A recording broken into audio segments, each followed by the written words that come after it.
খবর শুনছেন দৈনিক সংবাদ চ্যানেল থেকে। আজ জানাবো পশ্চিমবঙ্গ দেশ এবং বিশ্বের বাছাই করা সমস্ত গুরুত্বপূর্ণ তাজা খবর। শুরুতেই জানিয়ে দেব সংবাদ শিরোনাম। আপত্তি জানালে নন্দীগ্রামের তৃণমূল প্রার্থী পবিত্র করের মনোনয়ন বাতিল হবে, দাবি বিজেপি প্রার্থী শুভেন্দুর। অল্পের জন্য রক্ষা পেলেন অধীর চৌধুরী। প্রচার সেরে ফেরার পথে কনভয়ের গাড়িতে ধাক্কা ট্রাকের, আহত হলেন সঙ্গী কংগ্রেস নেতা। প্রধানমন্ত্রীর আসানসোলের সভাতেই চোরের উৎপাত, খোয়া গেল অন্তত 50টি মোবাইল। একই ওয়ার্ডে ভাঙাচোরা রাস্তা নিয়ে ক্ষোভ, বিজেপি কাউন্সিলরকে ঘিরে বিক্ষোভ। বিজেপির সঙ্গে 1000 কোটি টাকার চুক্তি, হুমায়ুন কবিরের কথোপকথনের গোপন ভিডিও প্রকাশ করে দাবি তৃণমূলের। পুরো এআই ভিডিও, তৃণমূলের আনা অভিযোগ অস্বীকার হুমায়ুনের। প্রমাণ করতে না পারলে মমতা, অভিষেক, ববি, কুণালের বিরুদ্ধে পাল্টা হুঁশিয়ারি। হুমায়ুনের ভিডিও ফাঁস হতে ব্যাপক ভাঙন দলে, ব্লক সভাপতি সহ একাধিক নেতা তৃণমূলে। সাত সকালে মমতাকে ফোন রাজের, এরপরই এলো অভিষেকের নম্বর থেকে ফোন। তারপর তৃণমূলের পাশে দাঁড়াতে স্রেফ একটা মিসড কল। ভিডিও বার্তায় সমর্থকদের কি জানালেন মহামৈত্র? বাংলায় চতুর্থবার মমতা নাকি এবার বিজেপি? সি ভোটার সমীক্ষায় শোরগোল ফেলা তথ্য সামনে। অসমে নির্বাচনী হিংসায় আহত 30, ভোটের হার দেখে জয়ের হুঙ্কার হিমন্তর। কি ছবি কেরলে? মোবাইল গ্রাহকদের বড় জয়, ডেটা ছাড়াই এবার সস্তায় শুধু কল ও SMS প্যাক আনতে বাধ্য কোম্পানিগুলো। আবু সাইদ হত্যায় 2 পুলিশ কর্মীর মৃত্যুদণ্ড, গণ অভ্যুত্থানে বন্দুকের সামনে বুক পেতে দেন ছাত্রনেতা। নন্দীগ্রামের তৃণমূল প্রার্থী পবিত্র করের বিরুদ্ধে FIR, শুভেন্দু প্রশ্ন তোলার পরই পদক্ষেপ নির্বাচন কমিশনের। অ্যাডভান্স নিয়েও মোদীর সভায় যেতে নারাজ 200 বাস, লোক আনতে বিপাকে বিজেপি, খোঁচা তৃণমূলের। হলদিয়ায় মোদীর 6 গ্যারান্টিতে নেই শুভেন্দুর অন্নপূর্ণা ভান্ডারের 3000-এর উল্লেখ, প্রশ্ন বিজেপির অন্দরেই। টাকার বিনিময়ে মুসলিমদের ভাবাবেগ বিক্রি, কুলাঙ্গার হুমায়ুনকে সমাজচ্যুত করার ডাক ফিরহাদের। 5 বছরে সম্পত্তি কমেছে মমতার, নিজের নামে নেই বাড়ি বা গাড়ি, কত গয়নার মালিক পশ্চিমবঙ্গের মুখ্যমন্ত্রী। মুসলমানদের বন্দে মাতরম গাওয়া কোরআনের নিষিদ্ধ, বিতর্কিত দাবি ইন্দোরের কংগ্রেস কাউন্সিলরের। আন্দোলন চলবে, আন্দোলন চলবে, গোটা পশ্চিমবঙ্গে আন্দোলন চলবে বলতে বলতে পুলিশ ভ্যানে উঠলেন মোফাক্কেরুল। মোথাবাড়ির ঘটনায় ধৃত 47 অভিযুক্তকে নিজেদের হেফাজতে চেয়ে আদালতে আবেদন NIA-র। ভরা বাজারে যুবকের মাথা কেটে খুন, অভিযুক্তকে পিটিয়ে মারল উত্তেজিত জনতা, চাঞ্চল্য বিহারে। বাজারের মধ্যে হঠাৎ দেখা প্রতিদ্বন্দ্বীর সঙ্গে, চমকে দিলেন দিলীপ ঘোষ, যা করলেন সম্পূর্ণ উল্টো ছবি। এখনও বিজেপির পঞ্চায়েত সদস্য তৃণমূলের প্রার্থী, শুভেন্দুর অভিযোগে পবিত্রর প্রার্থী পদ নিয়ে দ্বন্দ্ব। 7 জন মিলে ধর্ষণ, 16 বছরের ছাত্রীকে, যোগীরাজ্যে ফের প্রশ্নের মুখে নারী নিরাপত্তা। হুমায়ুনের গোপন কথা ফাঁস, বিজেপির সঙ্গে আতাতের দাবি তৃণমূলের। কি কথোপকথন 19 মিনিটের সেই ভিডিওতে? রাজ্যে কেন্দ্রীয় বাহিনীর সংখ্যা বৃদ্ধির সিদ্ধান্ত কমিশনের, আরও 150 কোম্পানি পাঠাচ্ছে শাহের মন্ত্রক। মোট বাহিনী কত হলো প্রমাণ করতে পারবেন? প্রমাণ হলে পদত্যাগ করব, তৃণমূলকে চ্যালেঞ্জ সিওর। ধস ও টানা তুষারপাতে সিকিমের পরিস্থিতি আরও ভয়াবহ, আটকে 1600 পর্যটক, রাত থেকে উদ্ধার মাত্র 150। 1000 কোটির ডিল আর উপমুখ্যমন্ত্রীর টোপ, ভাইরাল ভিডিওতে হুমায়ুন কবিরের বিস্ফোরক স্বীকারোক্তি। মমতার ভবানীপুরে 50,000 ছাড়িয়ে গেল বাদ পড়া ভোটারের সংখ্যা, বিবেচনাধীন তালিকার কত নাম কাটলেন বিচারকেরা। EVM নিয়ে মমতার নজিরবিহীন ফরমান, ভোট বয়কটের ডাক, মিনাখার সভা থেকে বিস্ফোরক দাবিতে কাঁপছে বাংলা। তৃণমূল পার্টি অফিসে হঠাৎ ঢুকে পড়লেন বিজেপি প্রার্থী, কারো পায়ে হাত, কারো সামনে হাত জোড়। কি হলো এমন? মাফিয়াদের মেলা আর কাটমানির খেলা চলবে না, শিল্প শহর দুর্গাপুরে দাঁড়িয়ে হুঙ্কার মোদির। মমতা ব্যানার্জি মঞ্চের পাশে হেলিকপ্টার নামাচ্ছেন যাতে 500 থেকে 700 লোক আসে, এমন দুর্দশা আগে কখনো দেখেনি শুভেন্দু অধিকারী। ভাষণের মাঝেই মনে পড়ে গেল অভয়ার কথা, কেঁদে ফেললেন মা রত্না, চোখে জল স্মৃতিরও। 88 বছর বয়সে প্রয়াত কংগ্রেস নেতা আবু হাসেম খান চৌধুরী ওরফে ডালু বাবু। লীনা সহ ঘাতক প্রযোজনা সংস্থার 5 জনকে সমন, রাহুলের মৃত্যু তদন্তে কলকাতা আসছে ওড়িশা পুলিশ। এবার ট্রাইব্যুনালের আবেদনের লাইনে দাঁড়িয়ে মৃত্যু, প্রতিবাদে রানাঘাটে পথ অবরোধ তৃণমূলের। এসআইআরে বাদ পড়া 91 লক্ষ নামের মধ্যে 63% হিন্দু, মুসলিম কত হিসাব কষে দাবি করছে তৃণমূল। কি বলছে বিজেপি? মর্মান্তিক, এসআইআরের ট্রাইব্যুনালে ফর্ম জমা দিতে যাওয়ার আগে দুর্ঘটনায় মৃত্যু টোটো চালকের। বাংলার মাছ বাঙালির পাতে পৌঁছবে কম দামে, টিএমসিকে হটিয়ে ডাবল ইঞ্জিন সরকারের ডাক মোদির। মাছে ভাতে নির্বাচন, মাছ উৎপাদন নিয়ে তোপ মোদির, মমতা বললেন বাংলা স্বাবলম্বী।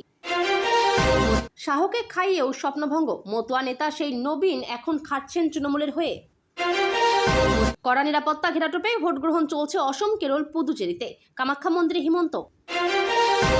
ভোটের আগে ভাঙড় উত্তপ্ত করার ছক, সাত সকালে বাঁশবাগান থেকে উদ্ধার একাধিক তাজা বোমা। 5 বছর আগে নন্দীগ্রাম যেটা করেছিল এবার সেটা করবে ভবানীপুর, মমতাকে খোঁচা মোদির। লক্ষ্মীর ভাণ্ডারের জমানো টাকায় স্কুটি কিনে প্রচার করছেন আদিবাসী বধূ। বুথে ঢুকলেই বাজবে অ্যালার্ম, ভোট চুরি রুখতে এবার স্পেশাল ক্যামেরা আনছে নির্বাচন কমিশন। শামশেরগঞ্জের হিংসায় নিহত সেই হরগোবিন্দ এবং চন্দ্রনের স্ত্রী বিজেপির মঞ্চে, ভোটের আগে নতুন সমীকরণ। ওটা শুধু একটা ঘটনা নয়, মানবতার নামে কলঙ্ক। 26-এর ভোটে বকটুই কাণ্ডের কথা মনে করালেন মোদি। ঘাবড়ে গিয়ে বিরাট ভুল করেছে, এটাই শেষ পেরেক। মালদহ কাণ্ডে ফের তৃণমূলকে বিঁধলেন মোদি। 90 লক্ষের নাম বাদ দিয়েছ, মনে রেখো তাতেও আমরা জিতব। বিজেপিকে অ্যাকশন রিঅ্যাকশন শেখালেন মমতা। বাংলাকে বহিরাগতদের কারখানা করার চেষ্টা করছো, প্রধানমন্ত্রীকে কড়া জবাব মমতার। এতক্ষণ শুনছিলেন সংবাদ শিরোনাম, এখন আসছে বিস্তারিত খবরে। তার আগে ছোট্ট একটা অনুরোধ, চ্যানেলে নতুন হয়ে থাকলে চ্যানেলটি সাবস্ক্রাইব করবেন।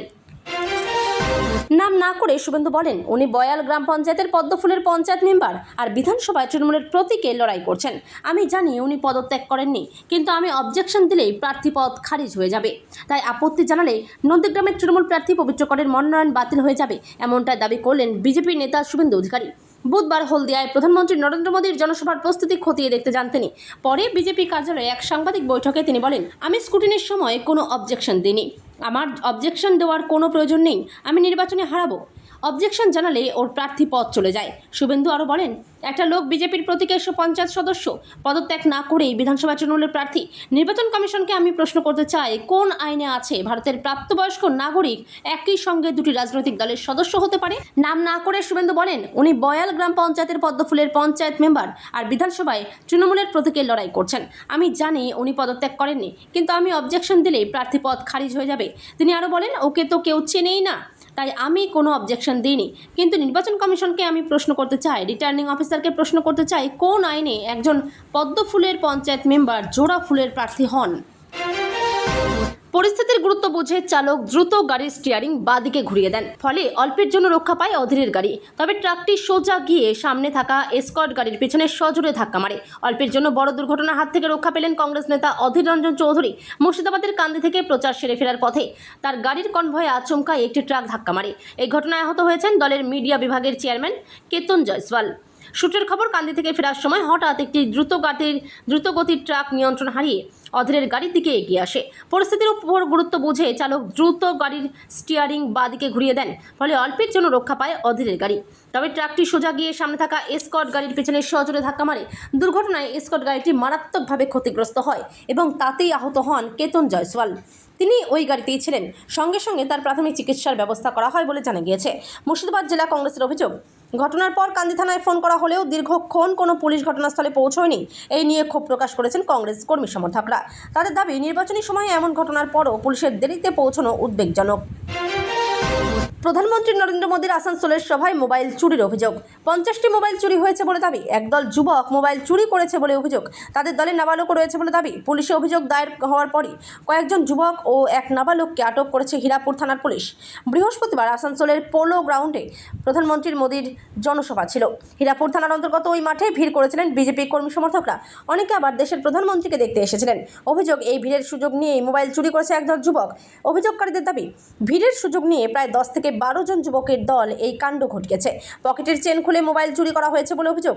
মোদির সভায় আসা এক মহিলা বলেন, মোদিজিকে দেখতে এসেছিলাম, আমার ছেলের মোবাইল চুরি হয়ে গেছে। ওরা প্রায় 10 থেকে 12 জন ছিল, দল বেঁধেই কাজ করেছে। কৃষ্ণনগর থেকে আসানসোল যাওয়া এক বিজেপি সমর্থক বলেন, আমার মোবাইল চুরি হয়ে গিয়েছে। থানায় অভিযোগ দায়ের করব। এক যুবক বলেন, আমার সহ কম বেশি 50 জনের মোবাইল চুরি গেছে। ভিড়ের সুবিধা নিয়ে এই কাজ করেছে ওরা। নাবালক সহ কয়েকজন যুবককে আটক করে থানায় নিয়ে যাওয়া হয়েছে। ঘটনার তদন্ত শুরু করেছে পুলিশ। দীর্ঘদিন ধরে রাস্তার করুণ অবস্থায় অতিষ্ঠ হয়ে অবশেষে ক্ষোভে ফেটে পড়লেন স্থানীয় বাসিন্দারা। নদিয়ার শান্তিপুর পৌরসভার 1 নম্বর ওয়ার্ডে বিজেপি কাউন্সিলরকে ঘিরে বিক্ষোভ দেখালেন সাধারণ মানুষ। পরিস্থিতি এতটাই উত্তপ্ত হয়ে উঠেছে, কাউন্সিলরের সামনেই ভোট বয়কটের ডাক দেন এলাকাবাসী। স্থানীয়দের অভিযোগ, প্রায় 25 থেকে 30 বছর ধরে এই ওয়ার্ডের একাধিক রাস্তার অবস্থা অত্যন্ত খারাপ। রাস্তা বলতে কার্যত ভাঙাচোরা, খানাখন্দে ভরা পথ। সামান্য বৃষ্টি হলেই জমে হাঁটু সমান জল। ফলে প্রতিদিনের জীবনযাত্রা হয়ে উঠেছে দুর্বিষহ। স্কুল পড়ুয়া থেকে শুরু করে অফিসগামী মানুষ সকলেই সমস্যায় পড়ছেন। বহু মানুষ রাস্তায় পড়ে গিয়ে আহত হয়েছেন, এমনকি কারো কোমর বা পা ভেঙে যাওয়ার ঘটনাও ঘটেছে বলে অভিযোগ। এই পরিস্থিতিতে ক্ষুব্ধ হয়ে মহিলা পুরুষ নির্বিশেষে সবাই মিলে বিজেপি কাউন্সিলর মহানন্দ বিশ্বাসকে ঘিরে বিক্ষোভ দেখান। তাদের সব কথা, এই অবস্থায় আর ভোট নয়, আগে উন্নয়ন চাই। 2026 সালের বিধানসভা নির্বাচনের আগে রাস্তা সংস্কার না হলে সরাসরি ভোট বয়কটের হুঁশিয়ারি দেন তারা। স্থানীয় বাসিন্দা বিশাখা সর্দার বলেন, আমরা 25 বছর ধরে এখানে থাকছি, নিজেরাই রাস্তায় গ্যাস ফেলে কোনো রকমে চলাচলের ব্যবস্থা করেছি, কিন্তু বৃষ্টি হলেই জল জমে যায়, চলাফেরা করা যায় না। বিষয়টি কাউন্সিলরকে জানালে তিনি বলেন, ধীরে ধীরে কাজ হবে। বিরোধী দলনেতা শুভেন্দু অধিকারী, মধ্যপ্রদেশের মুখ্যমন্ত্রী মোহন যাদবের সঙ্গে হুমায়ুনের যোগাযোগ রয়েছে বলে দাবি করা হচ্ছে ভিডিওয়। তৃণমূলের ফাঁস করা এই ভিডিও সত্য যাচাই করেনি আনন্দবাজার.com। বিজেপির সঙ্গে গোপন আঁতাত রয়েছে আমজনতা উন্নয়ন পার্টির নেতা হুমায়ুন কবিরের। ভিডিও ফাঁস করে এমনটাই দাবি করছে তৃণমূল। বৃহস্পতিবার দুপুরে সাংবাদিক বৈঠক ডেকে তৃণমূলের দাবি, বিজেপির কাছ থেকে 1000 কোটি টাকা চেয়েছেন হুমায়ুন। ভিডিওটিতে তারিখ উল্লেখ করা রয়েছে গত বছরের 19 ডিসেম্বর। বিরোধী দলনেতা শুভেন্দু অধিকারী, মধ্যপ্রদেশের মুখ্যমন্ত্রী মোহন যাদবের সঙ্গেও তার যোগাযোগ রয়েছে বলে দাবি করা হচ্ছে ভিডিওয়। এর আগেও ভোটের আগে দুটি স্টিং অপারেশন পশ্চিমবঙ্গের রাজনীতিতে হইচই ফেলে দিয়েছিল। 2016 সালের নারদ এবং 2024 সালের সন্দেশখালী। এরপর আরও একটি স্টিং অপারেশন প্রকাশ্যে এলেও তৃণমূলের ফাঁস করা এই ভিডিও সত্য যাচাই করেনি আনন্দবাজার.com। কথোপকথনের কিছু অংশ এখানে তুলে দেওয়া হলো। 1000 কোটি টাকার ডিল, 300 কোটি অ্যাডভান্স দাবি করে ইডির তদন্ত দাবি তৃণমূলের। হুমায়ুনকে জেরা করার দাবি তৃণমূলের, যদিও যাবতীয় অভিযোগ অস্বীকার করেছেন হুমায়ুন কবির। হুমায়ুন কবির নিজ প্রতিক্রিয়া জানিয়েছেন, এটা পুরোপুরি এআই করে আমাকে রাজনৈতিকভাবে মোকাবিলা করতে পারছে না তৃণমূল। তৃণমূল আমাকে ভয় পেয়েছে, আমার রাজনৈতিক দলকে ভয় পেয়েছে, যে জোট হয়েছে সেটাকে ভয় পেয়েছে, তাই আমার বিরুদ্ধে এআই ভিডিও করে ছাড়া হচ্ছে। শক্তি থাকে তো প্রমাণ করুক। আমি কোনো বিজেপি নেতাদের সঙ্গে আমার কোনো জায়গায় মিটিং হয়েছে বা যোগসাজশ হয়েছে, প্রমাণ করতে পারলে মেনে নেব, না প্রমাণ করতে পারলে কুণাল ঘোষ, মমতা, ববি হাকিম, অভিষেক 4 জনের বিরুদ্ধে মামলা করব, তাদের উপযুক্ত সাজা দেব। মুসলমান সমাজকে অপমান করার জন্য এই এআই ভিডিও করে মুসলমানদেরকে বিভ্রান্ত করার জন্য মুসলমান ভোট মমতা বন্দ্যোপাধ্যায়ের কাছ থেকে সরে গেছে। তার জন্য আজকে হুমায়ুন কবিরের পক্ষে মুসলমানরা কথা বলছে, তাই ভয় পেয়ে হুমায়ুন কবিরকে বিরুদ্ধে সব চক্রান্ত হচ্ছে। আর স্টিং অপারেশনে তো ববি হাকিমকে টাকা দিতে দেখা যাচ্ছে, তার কি হলো? ওটা কে করেছে? যদি সাহস থাকে প্রমাণ দিক। হুমায়ুন কবির বরাবরই বিতর্কিত নেতা। এবার অভিযোগ উঠেছে বিজেপির হয়ে কাজ করছেন, তাও আবার বিধানসভা নির্বাচনের মুখে। এবার সোশ্যাল মিডিয়ায় একটি বিস্ফোরক ভিডিও ফাঁস হয়ে গিয়েছে। ওই ভিডিওয় হুমায়ুনকে নিজের মুখেই বলতে শোনা গিয়েছে যে কোনো মূল্যে তিনি মমতা বন্দ্যোপাধ্যায়কে হারাতে চান। তার জন্য বিজেপির শীর্ষ নেতাদের সঙ্গে তার কথাও হয়েছে, এমনকি প্রধানমন্ত্রীর দপ্তরের সঙ্গেও কথা হয়েছে। যদিও এই ভিডিওর সত্যতা যাচাই করেনি এই মুহূর্তে বাংলা ডিজিটাল। আর এই ভিডিও ফাঁস হতেই ভাঙনের মুখে পড়ল সদ্যজাত দলটি। ভোটের মুখে আজ বৃহস্পতিবার আমজনতা উন্নয়ন পার্টি ছেড়ে তৃণমূল কংগ্রেসে যোগ দিলেন মুর্শিদাবাদের একাধিক নেতা। এদিকে ওই ভিডিও শোনা যায় হুমায়ুন আসন্ন বিধানসভা নির্বাচনে বিজেপিকে সাহায্য করার জন্য 1000 কোটি টাকা এবং এক অজ্ঞাত পরিচয় ব্যক্তির কাছে চাইছেন। প্রকাশ্যে আসা ভিডিওটি কোনো এক বিজেপি নেতার সঙ্গে হুমায়ুনের কথোপকথনের। ওই কথোপকথনে হুমায়ুন বলছেন যে কোনো মূল্যে আমি মমতাকে সরাতে চাই। শুভেন্দু অধিকারীর সঙ্গে আমার কথা হয়েছে, তিনি আমাকে বলেন দিল্লি নিয়ে গিয়ে কেন্দ্রীয় নেতৃত্বের সঙ্গে আলাপ করিয়ে দেবেন। আমার প্রধানমন্ত্রীর দপ্তরের সঙ্গেও কথা হয়েছে। আর স্টিং অপারেশনের ওই ভিডিও সামনে চলে আসায় হুমায়ুন কবিরের দল ছেড়ে তৃণমূলে যোগ দেন আমজনতা উন্নয়ন পার্টির সাগরদিঘি ব্লক সভাপতি আবু বক্কর আর মিমের সাগরদিঘি ব্লক সভাপতি মইনুল হকও। টলিউডের বাণিজ্যিক ছবির সফলতম নামগুলোর তালিকায় তিনি প্রথম সারিতে, যার হাত ধরে বদলে গিয়েছিল বাংলা সিনেমার চেনা সমীকরণ। সেই রাজ চক্রবর্তী এখন কেবল আর ক্যামেরার নেপথ্যের কারিগর নন, তিনি ব্যারাকপুরের তৃণমূল বিধায়ক তথা তৃণমূল কংগ্রেসের অন্যতম তারকা প্রার্থী মুখ, যার হাতে দ্বিতীয়বার ব্যারাকপুরের দায়িত্ব সঁপেছেন তৃণমূল সুপ্রিমো মমতা বন্দ্যোপাধ্যায়। যদিও 2021 বিধানসভায় রাজ তারকা প্রার্থী হলেও এবারটি রাজ নিজেকে তারকা নয় বরং বিধায়ক হিসেবেই প্রচার করতে চান। কেননা ইন্ডাস্ট্রিতে তার অবতার যাই হোক না কেন, রাজনীতির মাঠে তার একমাত্র পরিচয় ব্যারাকপুরের বিধায়ক। আর এবারের নির্বাচনে এই ইমেজকেই কাজে লাগাতে চান রাজ। 2021 সালের বিধানসভা নির্বাচনের প্রাক্কালে বাংলার রাজনীতিতে এক বড় চমক ছিল রাজ চক্রবর্তীর তৃণমূলের যোগদান। মমতা বন্দ্যোপাধ্যায়ের আদর্শে অনুপ্রাণিত হয়ে ঘাসপুর শিবিরে নাম লেখান তিনি। দলে যোগ দেওয়ার অল্প সময়ের মধ্যেই ব্যারাকপুরের মতো গুরুত্বপূর্ণ বিধানসভা কেন্দ্রে তাকে প্রার্থী করার সিদ্ধান্ত নেয় শীর্ষ নেতৃত্ব। রূপলী পর্দার জনপ্রিয় মুখ যখন সাধারণ মানুষের দুয়ারে পৌঁছলেন, তখন অনেকেই সংশয় প্রকাশ করেছিলেন, কিন্তু সেই সংশয়কে উড়িয়ে দিয়ে বিপুল ভোটে জয়ী হন তিনি। কিন্তু রাজ্যের এই রাজনীতি তথা তৃণমূলে যোগদান করার নেপথ্যে রয়েছে দারুণ এক গল্প, যা কিনা খুব অল্প মানুষই জানেন। কিভাবে একটা ফোনেই তার রাজনীতির আঙিনায় এন্ট্রিকে ত্বরান্বিত করলো, তা এখনও রাজের কাছে রূপকথার মতো। দুয়ারে বিধানসভা নির্বাচন, সব দলই প্রচারে ঝাঁপিয়েছে, চেষ্টা অল্প সময়ে আরও বেশি সংখ্যক মানুষের কাছে পৌঁছে যাওয়া। সেই কারণেই এবার মিসড কল ক্যাম্পেইন শুরু করলো তৃণমূল। ভিডিও বার্তায় নম্বর প্রকাশ করে আমজনতাকে পাশে থাকার কথা বলেছেন কৃষ্ণনগরের সাংসদ মহুয়া মৈত্র। এই মিসড কল ক্যাম্পেইনের মাধ্যমে একটি ডাটাবেস তৈরি করা হবে। তার ভিত্তিতে ভবিষ্যতে সমর্থকদের সঙ্গে দলের তরফে নিয়মিত যোগাযোগ করা হতে পারে। নির্বাচনের আগে এই ধরনের প্রযুক্তি নির্ভর প্রচারকে যথেষ্ট গুরুত্বপূর্ণ বলেই মনে করছে রাজনৈতিক মহলের একাংশ। বিষয়টা ঠিক কি? একটি ভিডিও পোস্ট করেছেন কৃষ্ণনগরের সাংসদ মহুয়া মৈত্র। সেখানে তিনি বলেন, সাধারণ মানুষ ও সকল তৃণমূল কর্মী সমর্থকদের অনুরোধ, আপনারা মিসড কল দিয়ে তৃণমূলের পাশে থাকুন। তিনি নম্বরটি উল্লেখ করে 9738097380 সকলকে একটি করে মিসড কল দিতে বলেন। মহুয়া আরও বলেন, এই উদ্যোগের মাধ্যমে সহজেই সাধারণ মানুষ এবং সমর্থকদের সঙ্গে দলের তরফে সরাসরি যোগাযোগ স্থাপন করা সম্ভব হবে। এতে সংগঠনের শক্তিও আরও মজবুত হবে। দলীয় সূত্রে জানা গিয়েছে, এই মিসড কল ক্যাম্পেইনের মাধ্যমে একটি ডাটাবেস তৈরি করা হবে। তার ভিত্তিতে ভবিষ্যৎ সমর্থকদের সঙ্গে দলের তরফে নিয়মিত যোগাযোগ করা হতে পারে। নির্বাচনের আগে এই ধরনের প্রযুক্তি নির্ভর প্রচারকে যথেষ্ট গুরুত্বপূর্ণ বলেই মনে করছে রাজনৈতিক মহলের একাংশ। 2026 বিধানসভা নির্বাচনের ডঙ্কা বেজে গিয়েছে। শহর থেকে গ্রাম সবার মনে এখন একটাই প্রশ্ন, চতুর্থবারের জন্য নবান্নে কি মমতা বন্দ্যোপাধ্যায় ফিরছেন, নাকি পরিবর্তন হবে? জনমতের এই পারদ মাপতে সি ভোটার ও CNN নিউজ 18-এর সাম্প্রতিক সমীক্ষা এক চাঞ্চল্যকর পূর্বাভাস দিয়েছে। সমীক্ষা বলছে, ভোটের লড়াই এবার সমানে সমানে হলেও কিছুটা সুবিধাজনক অবস্থানে রয়েছে তৃণমূল কংগ্রেস। ভোট ভাইবের তথ্য অনুযায়ী 294 আসনের বিধানসভায় মমতা বন্দ্যোপাধ্যায়ের নেতৃত্বাধীন তৃণমূল 184 থেকে 194টি আসন পেতে পারে। অন্যদিকে বিজেপির আসন সংখ্যা 98 থেকে 108-এর মধ্যে থমকে যাওয়ার সম্ভাবনা রয়েছে। জনপ্রিয়তা কে কোথায়, মুখ্যমন্ত্রী হিসেবে কে সেরা পছন্দ, এই দৌড়ে এখনও ধরাছোঁয়ার বাইরে মমতা বন্দ্যোপাধ্যায়।